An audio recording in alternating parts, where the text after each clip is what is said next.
Nous sommes finalement allés dîner avec Gustave chez Peter, l'anglais, vous savez, qui habite près de la rivière, et j'en ai profité pour régler son antenne satellite qui tournait sans arrêt à cause du vent.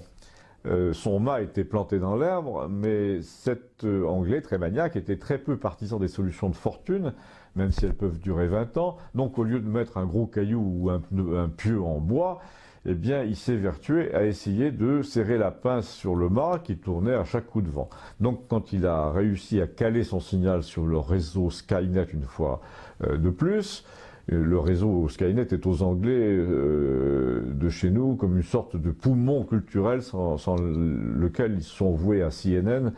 Alors, donc, quand tout a été calé côté réception, j'ai, moi, calé 3 pieux de clôture sur des briques réfractaires en bas, que j'avais trouvé derrière sa remise, avec du fil de fer. J'ai fixé ce qu'il appelait un tripode, mais il était visiblement partagé entre la satisfaction d'avoir récupéré Sky Channel et le désagrément de voir sous sa fenêtre une installation typiquement française qui heurtait son sens de l'ordre d'ancien commandant de la Royal Navy.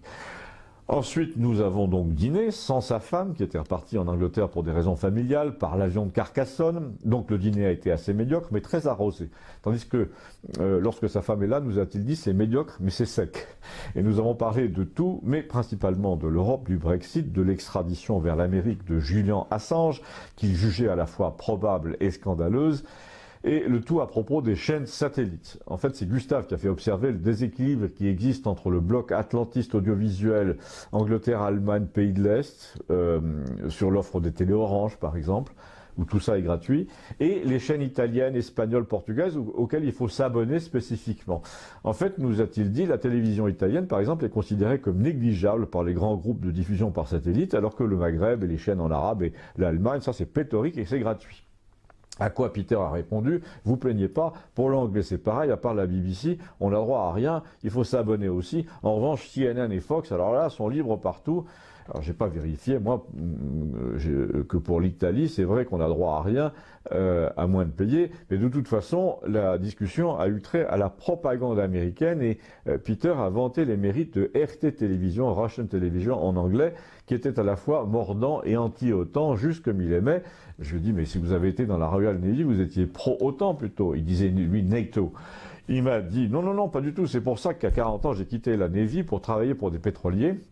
Parce que l'Angleterre est truffée de bases américaines, on ne sait pas ce qu'elles font, l'Italie aussi, il y en a partout. Depuis 20 ans, on a l'impression que les Américains veulent nous emmener avec eux tout doucement pour essayer d'envahir la Russie. Ils sont partout chez eux.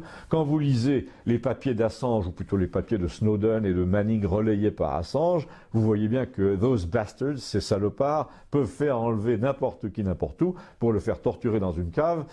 Et l'histoire d'Assange est une véritable affaire Dreyfus, nous a-t-il dit. On s'arrange pour monter un dossier de viol contre ce type pour le faire extrader par les Suédois d'abord. Ça ne marche pas parce que les juges suédois disent non, il n'y a pas eu viol. Ensuite, on essaie de le faire coincer par la justice anglaise. Là, il se réfugie 6 ans en ambassade d'Équateur, pression sur l'Équateur. Ensuite, on essaie de le faire atterrir dans des prisons américaines pour le faire disparaître à jamais. Mais vous savez quoi, m'a-t-il dit, nous a-t-il dit, moi j'ai téléchargé les insurance files sur Internet.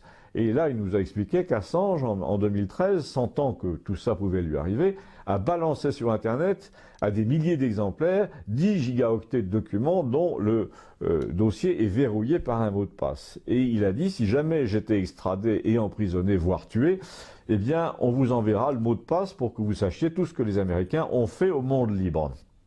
Et là, Gustave a dit, et ça inclut la France. Il avait l'air très au courant. Il a dit, quand Snowden est allé se réfugier à Moscou, là, on lui a, enfin plutôt Hollande lui a refusé le survol de la France au nom du peuple français, il faut le savoir, alors qu'aujourd'hui, si on faisait un référendum à ce sujet, il n'y aurait pas 10% de Français pour juger que Hollande n'a pas été un lâche et un minable dans cette affaire au nom de la France, à la solde de nos partenaires atlantiques. En fait, les méthodes en question s'appliquent, nous a-t-il dit, même à petite échelle aux chefs des Gilets jaunes. Il faut absolument leur trouver un truc pour les envoyer en prison, il faut fouiller leur passé, éplucher leurs conversations. Personnellement, je pense, nous a-t-il dit, que la police française, le renseignement français, sont déjà conseillés par les Américains à ce sujet, et que Facebook fait toutes les basses besognes de reniflage pour le compte du ministère de l'Intérieur. Et là, Peter nous a raconté que lors d'une interview récente, le fondateur de Facebook avait été surpris en train de scotcher la caméra de son propre ordinateur portable, ce qui était un aveu. Ça voulait dire que n'importe lequel de ces petits portables pouvait être déclenché à distance pour espionner son propriétaire.